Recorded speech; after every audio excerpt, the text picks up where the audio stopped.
കോട്ടിയാട്ട് ശ്രീ ഭഗവതി വേട്ടയ്ക്കരൻ ക്ഷേത്രത്തിലേക്ക് എല്ലാവർക്കും സ്വാഗതം.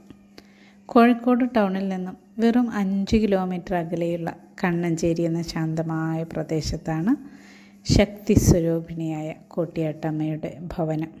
വർഷങ്ങളോളം പഴക്കമുള്ള അരയാലിനു കീഴിൽ ആത്മീയ സമാധാനം അനുഭവിച്ച് അമ്മ ഭക്തർക്ക് അനുഗ്രഹങ്ങൾ നൽകിപ്പോരുന്നു. ഈ കഴിഞ്ഞ മകരം 10, 11, 12 തീയതികളിലായിരുന്നു ഇവിടുത്തെ പ്രതിഷ്ഠാദിന താലപ്പൊലി മഹോത്സവം. വർഷങ്ങൾക്ക് മുൻപുള്ള ഒരു മകരം 10-ാം തീയതി പൂരോരുട്ടാതി നക്ഷത്രത്തിലായിരുന്നു എൻ്റെ ജനനം. ഉത്സവത്തിന് 2 ദിവസം മുൻപ് തന്നെ ഞാൻ ഒരുക്കങ്ങൾ കാണാനായി അവിടെ പോയി. സമീപവാസികളുടെ മനസ്സിൽ ഉത്സവം കൊടിയേറിയിട്ട് ആഴ്ചകളോളമായി. വേട്ടക്കരനും ധാരാളം ഉപദേവതകളോടും കൂടിയാണ് കോട്ടിയാട്ടമ്മ കുടിയിരിക്കുന്നത്. ശനിയാഴ്ച ദീപാരാധനയോടുകൂടിയാണ് അമ്മയും ഞാനും കുട്ടികളും അവിടെ ചെന്നത്. പോകുന്ന വഴികളെല്ലാം കുരുത്തോലകൾ കൊണ്ട് അലങ്കരിച്ചിട്ടുണ്ട്. ചുറ്റുവിളക്കുകളെല്ലാം കൊളുത്തി കാവ് ദീപപ്രഭയിൽ ശോഭിച്ച് നിൽക്കുകയാണ്. എന്നാലും എന്നെ വല്ലാതെ ആകർഷിച്ചത് വേട്ടക്കരൻ്റെ കളമെഴുത്തായിരുന്നു. പണ്ട് കാലം മുതലേ കേരളത്തിലെ ദേവീക്ഷേത്രങ്ങളിലെ ഒരു അനുഷ്ഠാന കലയാണല്ലോ കളമെഴുത്ത്. ഇത് ചില സമുദായങ്ങളുടെ ഒരു കുടുംബാവകാശമാണ്. കളമെഴുതിയ സ്ഥലം ഒരു പ്രത്യേക രീതിയിൽ പന്തലിട്ട് കുരുത്തോലയും പൂമാലയും ഒക്കെ തൂക്കി അലങ്കരിച്ചിട്ടുണ്ട്. ദേവതാരൂപത്തെ തറയിലെഴുതി ആ രൂപത്തെ ആരാധിക്കുന്നതാണ് കളമെഴുത്ത്. കളമെഴുതേണ്ട സ്ഥലം നന്നായി ഒരുക്കി അതൊരു പരിഭാവനമായ സ്ഥലമാക്കി മാറ്റിയിട്ട് ഉച്ചപ്പാട്ട് ചടങ്ങ് നടത്തും. എല്ലാ ദേവതകളുടെയും അനുഗ്രഹം വാങ്ങാൻ വേണ്ടിയിട്ടാണ് ഉച്ചപ്പാട്ട് ചടങ്ങ് നടത്തുന്നത്. ഉച്ചപ്പാട്ടിന് ശേഷം കളമെഴുത്ത് ആരംഭിക്കും. നടുവിലൊരു വര വരച്ചിട്ട് ആ വരയിൽ നിന്ന് ഇരുവശങ്ങളിലേക്കും എഴുതി തീർക്കുക ചെയ്യുക.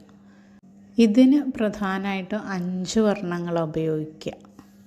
വെള്ള, മഞ്ഞ, ചുവപ്പ്, പച്ച, കറുപ്പ് എന്നിവയാണ് ആ നിറങ്ങൾ.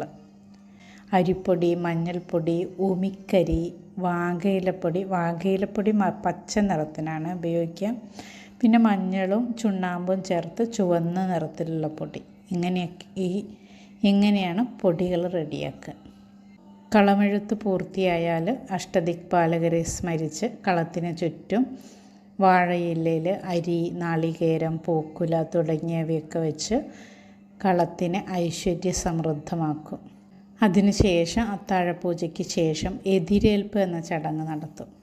ദേവതയെ മൂലസ്ഥാനത്ത് നിന്നും എതിരേറ്റ് കൊണ്ടുവന്ന് കളത്തിൽ കുടിയിരുത്തുന്ന ചടങ്ങാണ് എതിരേൽപ്പ്. അതിനുശേഷം കളം പൂജ നടത്തും. തിരിയൊഴിച്ചിൽ നടത്തിയ ശേഷം കളംപാട്ട് ആരംഭിക്കും. കളത്തിൽ കുടിയിരിക്കുന്ന ദേവതയുടെ ചരിതങ്ങളും സ്തുതികളും അവർ നടത്തിയിട്ടുള്ള വീരകൃത്യങ്ങളും എല്ലാം വർണ്ണിച്ച് പാടി ഈ പാട്ട് കേട്ട് സംതൃപ്തയായി ഞങ്ങളെ അനുഗ്രഹിക്കണമേ എന്ന് പ്രാർത്ഥിക്കും. ഈ പ്രാർത്ഥന കഴിഞ്ഞ് കളം വായിച്ച് കളമെഴുത്തും പാട്ടും പൂർത്തിയാക്കും. ഇത്തരത്തിലുള്ള കളമെഴുത്തും പാട്ടിലൂടെയും ഫലപ്രാപ്തി കൂടുതലാണെന്നാണ് വിശ്വാസം. ചിത്രകല, വാദ്യകല, സംഗീതം എന്നീ 3 കലാരൂപങ്ങളും സമന്വയിക്കുന്ന ഒരു മഹത്തായ കലാരൂപമാണ് കളമെഴുത്തും പാട്ടും. വർഷത്തിൽ ഒരു ദിവസമെങ്കിലും കളമെഴുത്തും പാട്ടും കണ്ടു തൊഴണമെന്നാണ് പറയുക. ഒരു നാടിൻ്റെയും അവിടുത്തെ ജനങ്ങളുടെയും നന്മയ്ക്കായിട്ടാണ് അനുഷ്ഠാന കലകൾ നടത്തുക.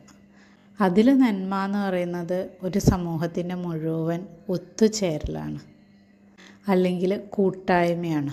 നാട് എത്ര പുരോഗമിച്ചാലും കാവുകളും അനുഷ്ഠാന കലകളും നമ്മുടെ ഹൃദയങ്ങളിൽ അലിഞ്ഞു ചേർന്നവയാണ്.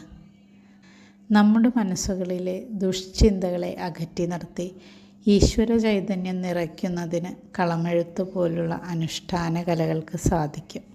അപ്പോൾ ഈ വീഡിയോ ഇഷ്ടമായാൽ ലൈക്ക് ചെയ്യാനും ഷെയർ ചെയ്യാനും സബ്സ്ക്രൈബ് ചെയ്യാനും മറക്കരുതേ. Okay, thank you.